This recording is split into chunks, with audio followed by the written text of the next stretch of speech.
paraît qu'on n'entend pas bien au fond, vous pouvez encore vous rapprocher. Ça va? Alors bonjour à tous et merci de nous laisser nous exprimer devant vous. Je fais partie du groupe Pays d'Anceny, Indignons-nous. Et nous avons rédigé ensemble ce discours. Nous sommes des citoyens et citoyennes du Pays d'Anceny et alentours.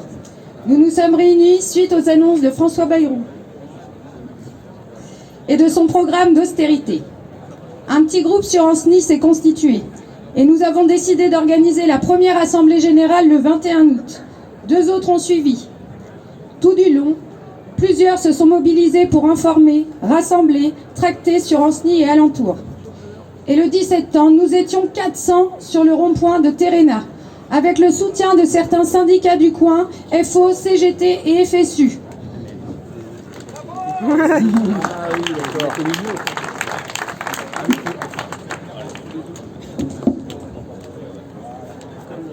Je colle. Nous sommes nous sommes un mouvement citoyen, apartisan, sans hiérarchie, solidaire et où tout le monde a son mot à dire. Alors faites comme nous, indignez-vous. Certains ont cru que le départ de Bayrou mettrait fin aux raisons de notre colère, comme si le problème c'était Bayrou. Sauf que Bayrou il est parti et Le Cornu l'a remplacé. Et le macronisme reste. Le macronisme, c'est un discours dont on connaît tous leurs freins. La dette, c'est énorme, c'est effroyable, c'est un danger immédiat, il faut dépenser moins. Oh là là, on a peur. Effectivement, la dette a bien grossi. 1000 milliards d'euros depuis l'arrivée de Macron à l'Élysée. C'est ça qui est effroyable. On a un président tellement peu préoccupé par l'intérêt général qu'en 8 ans de présidence, il a aggravé les finances du pays de 1000 milliards d'euros. Et ce n'est pas notre dette, c'est sa dette. C'est sa crise, c'est celle de Bayrou et de Le Cornu. C'est celle de Borne et d'Attal. Et aussi celle de Philippe et Castex. Leur dette, leur crise. Et j'ai une question pour vous. Vous pouvez faire comme ça. J'ai une question pour vous. Et tout le monde peut répondre. Attention, je compte sur vous. Qui a baissé sans discontinuité les impôts des plus riches depuis 2017? Macron! Qui a fait chuter les recettes de l'État par dizaines de milliards avec ses baisses des cotisations pour les entreprises? Macron! Et la suppression de l'ISF? Macron! Qui distribue 211 milliards d'euros par an aux entreprises sans contrepartie? Macron! Macron démission! Qui ne respecte pas notre démocratie et les votes? Macron! Et enfin, il vient nous dire qu'il amène la stabilité avec 3 gouvernements différents en un an. Et c'est Macron! Démission! Je finis. Macron démission! Macron! Démission! Macron démission! Macron démission! Macron démission! Personne ici n'est assez bête, je suis sûre, pour croire Macron, ses porte-parole et les médias quand ils disent que la dette, c'est la faute des gens qui ne travaillent pas assez et des chômeurs. Le saviez-vous? En France, sous Macron, il y a 5 millions de chômeurs et seulement 450 000 emplois disponibles. Mais qu'est-ce qu'ils attendent, tous ces milliardaires amis de Macron, pour créer tous ces emplois qui manquent? Parce que sur BFM et CNews, ils disent que les riches créent de l'emploi et que c'est pour ça qu'il ne faut pas les taxer. Alors ils attendent quoi pour créer ces emplois? Est-ce que Pascal Praud oserait nous mentir?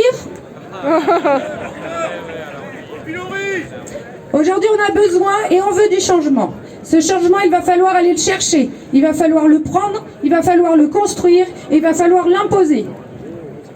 La recette pour obtenir est ancienne. Elle se fera avec une évolution du rapport de force en notre faveur. Et pour ça, il nous faut des actions de masse. Je répète, il nous faut des actions qui impliquent beaucoup de personnes et des moyens sur l'ensemble du territoire. Grâce à leur chaîne télé, leurs radios, leurs journaux, les milliardaires amis de Macron font tout pour nous diviser. Ils disent aux travailleurs que c'est le chômeur le problème. Et ils disent aux chômeurs que c'est le migrant le problème. À votre avis, qui creuse la dette? Le chômeur ou le gouvernement en offrant 211 milliards aux entreprises sans contrepartie? Ces mêmes entreprises qui du coup n'emploient pas et génèrent des chômeurs.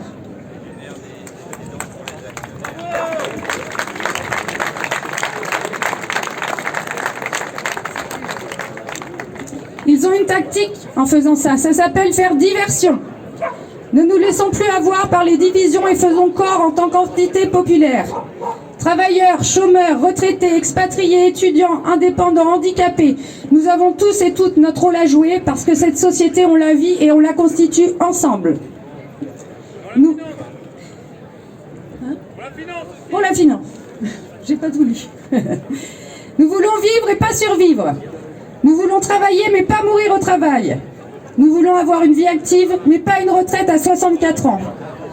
Nous voulons bien payer des impôts à la France, mais nous n'acceptons pas que les plus riches puissent défiscaliser au Luxembourg ou à Monaco. Avec Macron, la France est en train de devenir le paradis des ultra-riches où on laisse des millions de pauvres s'enfoncer dans la misère tout en leur faisant les poches. Et en leur criant dessus, c'est de votre faute. Et si on ose crier à l'injustice, eh bien Retailleau envoie la milice. Voilà pourquoi ça explose, voilà pourquoi on les bloque. Les gilets jaunes l'ont dit avant nous, on est là. Même si Macron ne le veut pas, on est là et on sera toujours là. Les syndicalistes étaient là avec nous le 10 et on est très content d'être là avec les syndicalistes aujourd'hui.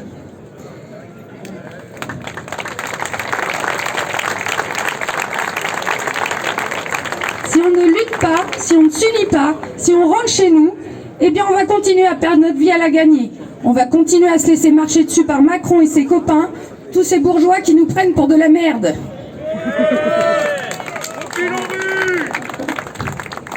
Est-ce que vous avez envie que notre vie, tous les jours, toutes les semaines, jusqu'à la retraite, jusqu'à la mort, et que celle de futures générations, ce soit ça? Non! Bravo. Bonne réponse. Notre arme, c'est l'unité. Et les puissances réactionnaires s'en méfient depuis longtemps, dans une volonté à peine cachée de générer et d'entretenir clivage et conflits au sein de la population. D'ailleurs, il n'y a qu'à regarder autour de soi pour constater le déclin des valeurs de solidarité et d'entraide au profit du cynisme et de l'individualisme. C'est bientôt fini. La suite du mouvement du 10 septembre, elle nous appartient à tous et toutes. Et la lutte sera ce que nous en faisons tous ensemble. D'ores et déjà, le groupe Pays d'Ancenis, Indignons-nous, vous convie le samedi 27 septembre à 15h au parc de la Gilarderie à venir en famille, si vous le souhaitez, pour une après-midi de convergence des luttes.